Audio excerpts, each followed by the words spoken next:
All right, I guess it was yesterday or the day before I had a dream, and I mentioned in the video about the dream, and had a had a minute to think about the dream, and so I'm going to repeat the dream and give the what I believe is the interpretation. Okay, the dream is this: I was I was pressured into driving a group of travelers to a destination, which I think was a beach or with attractions. Again, this is a dream. You know, some elements of dreams are not necessarily clear. Anyways, I was hesitant and insisted there would be no off-road, no going off in the mud, no rough, rocky. We're staying right on the road. Next, I found myself with another friend on top of a tin-covered platform, which was rattling and shaking in the wind.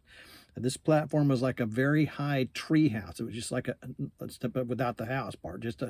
We used to make tree houses where they were just a big flat, just flat surface of boards. And you're standing on top of them. Except it wasn't so much tree. It was just a big open platform with tin on it, and it was terrifying. It was shaking. The thing was shaking and waving in the wind, and there was no walls or sides to it. So I was terrified, and I was calling out to God, communicating my feelings, which I always do. I'm continuously communicating with God about everything. In front of the platform was like a tall wooden post. It wasn't like a telephone pole. It was more like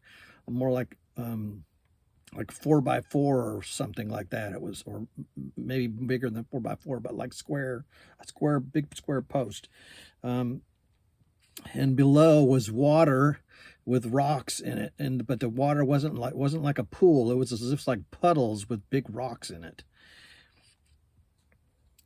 And so my friend wanted to jump over to the post and shimmy down, or just jump into the shallow puddles as if they were a deep pool. And before, it is tempting when you're standing on a cliff and the trees are coming right up there. It's tempting to jump over and grab a tree, but I don't do it. But this was further over than that. This was a fool's errand. I was urging him against it. He seemed irrational and unable to realize this was a fool's errand. It was too far to jump and sure death below. There was no way you were going to jump into those puddles. I insisted that we had gotten up there somehow and that there must be a way back down. So the next thing in my dream, I'm at the bottom, or I'm climbing down, and that what amounted to steps coming down out of a tree house. Coming down from, and down at the bottom there were people around. There was activity, but it was dark or vague, and I became aware of something unsavory going on. I could sense there's something's not right, and there's something going on here. I could feel the sneaking and the sinister plotting going on in the darkness. I found a stash of drug ampules, and so I started reading them. I read the label, and there was one in there mixed in with the others that said "not for human consumption." And then, so I sounded the alarm. I blabbed about this.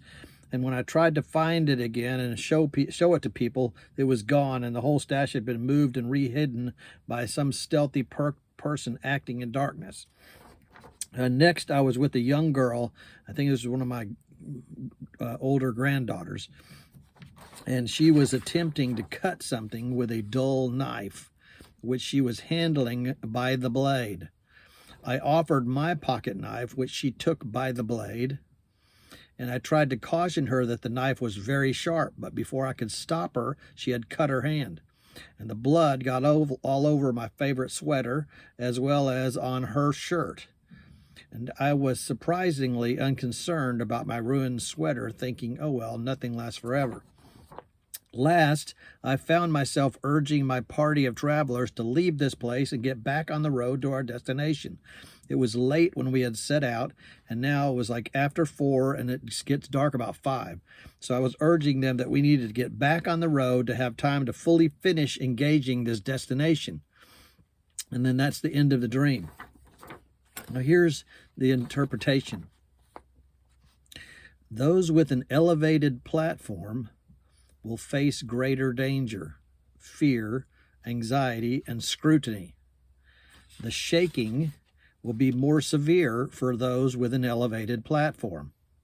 The elevated platform will allow those who are on the ground, that is, them that are grounded, to distinguish between those who remain rational, leading in the right direction, versus those who become irrational or hysterical in their responses and decisions and are leading in a foolish direction. Those that remain calm and seek God will survive the shaking and show the path onto solid ground.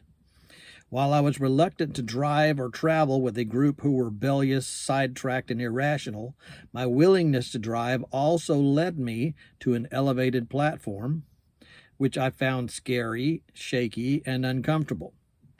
Having the platform, however, allowed me to influence my fellow platform traveler onto the safe path, out of danger, and enabled me to influence those on the ground concerning the ampules.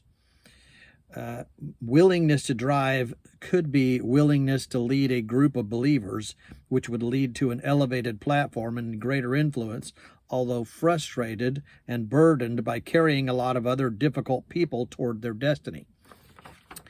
Warning: the ampules cannot be trusted, as some are more toxic than others, and those handling them are devious and should not be trusted.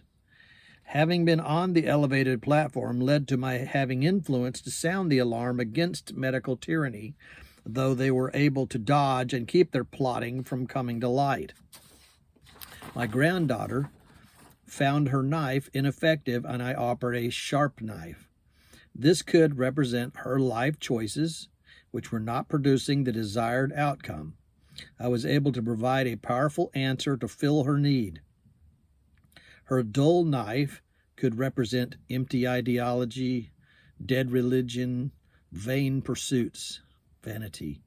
She was handling her own knife by the blade without it breaking the skin.